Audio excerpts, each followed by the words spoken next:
উনি অনেক বিষয় উল্লেখ করেছেন। এই রমজান হচ্ছে রোজা ফরজ, কার কার জন্য ফরজ সেটাও বলে দিয়েছেন। এই রমজান মাস যখন উপস্থিত হয় তখন আসমানের দরজা সমূহ খুলিয়া দেওয়া হয়, সুবহানাল্লাহ। রহমতের দরজা খুলিয়া দেওয়া হয়, জাহান্নামের দরজা বন্ধ করে দেওয়া হয়, শয়তানকে শিকলে আবদ্ধ করা হয়। যেই ব্যক্তি এই মাসে কোনো ব্যক্তির কাজের এহসান করে দেবে, কাজ কমাই দেবে, লঘু করে দেবে, আল্লাহ তাকে ক্ষমা করে দেবেন, হাদিস শরীফে আছে। দোজখ থেকে তাকে মুক্তি দান করবেন, সুবহানাল্লাহ। এই রোজাদার যারা পরিপূর্ণ দ্বীন ইসলামের মধ্যে থেকে রোজা থাকবে তাদের জন্য রায়ান নামক একটি বেহেশতের দরজা থাকবে, সেখান দিয়ে সে প্রবেশ করবে, আর কেউ প্রবেশ করতে পারবে না। নবীর হাদিস, সুবহানাল্লাহ। নবী করিম সাল্লাল্লাহু আলাইহি ওয়াসাল্লাম বলেছেন যে এই রমজান মাসে রোজাদারদের 5টি জিনিস দিবে আল্লাহ পাক। এক হচ্ছে রমজান মাসে যে 5টি জিনিস দিবে আমাদের নবীর উম্মতকে আর কেউকে দেওয়া হয় নাই। এক হচ্ছে রমজানের রজনীতে রোজাদারদের প্রতি আল্লাহ পাক তার নেক দৃষ্টিতে তাকিয়ে দেখেন, সুবহানাল্লাহ। যদি কোনো ব্যক্তিকে আল্লাহ পাক নেক দৃষ্টিতে দেখেন তাহলে তাহার জন্য জাহান্নাম হারাম হয়ে যায়, সুবহানাল্লাহ। এটা আছে নবীর হাদিস।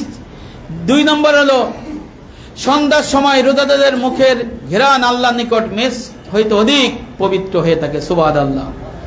3 নম্বর হচ্ছে প্রত্যেক দিন ও রাতে রোজাদারের জন্য ফেরেশতা দোয়া করিতে থাকেন।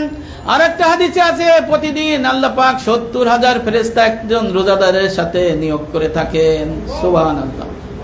এবং ওই রোজাদারের জন্য ওই ফেরেশতা দোয়া করতে থাকে।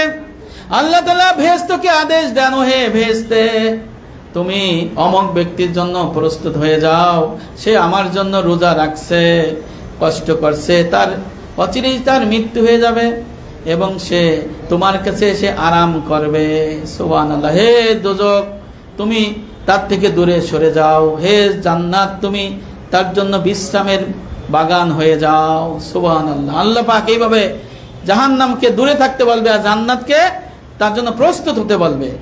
কিয়ামতের দিন আরেকটা বিশেষ সুবিধা পাবে, পরিপূর্ণ দ্বীন ইসলাম যারা আবদ্ধ থাকবে, আকাইদ তাসাউফ ফিকহ যারা শিক্ষা আমল করবে, দেহ আত্মা মালের বন্দেগী করো, তো আল্লাহ পাক তাদের জন্য কিয়ামতের ময়দানে একটা দল দেখবে আরশ আজিমের নিচে দস্তরখানা বিষয়ে খানা খাইতেছে, হাসি খুশি রয়েছে। আর পক্ষান্তরে কোটি কোটি কোটি লোক কষ্টে রয়েছে, পৃথিবীর মাটি তামা তামা হয়ে যাবে, সব চৌচির হয়ে যাবে, কষ্টে ছাতি ফেটে দেবে তৃষ্ণায়।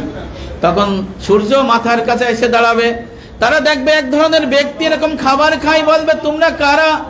তখন বলবে আমরা এমন ব্যক্তি ছিলাম। ফেরেশতা বলবে ওরা হলো তারা যারা দিনের বেলা রোজার দিনে খানা খায় নাই, আর তোমরা খানা খাইছো, আজকে পুরস্কার হিসেবে আল্লাহ পাক তাদের খানা খাওয়ার সুযোগ দিয়েছে, আর তোমাদেরকে আল্লাহ পাক কষ্ট দিতেছে।